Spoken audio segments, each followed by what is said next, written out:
To create a block, go to the Insert tab and select Create Block, and the block definition dialog box will appear.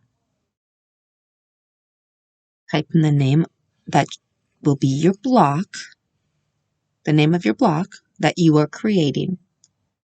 Type the name of the block that you are creating,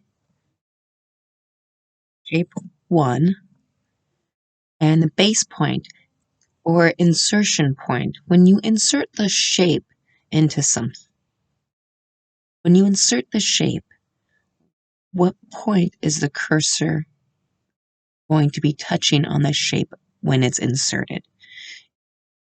Typically, it's a lower left or right hand corner. Pick point, end point.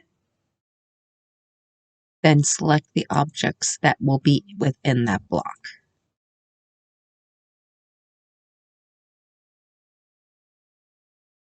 Right-click, then press OK. You have your block.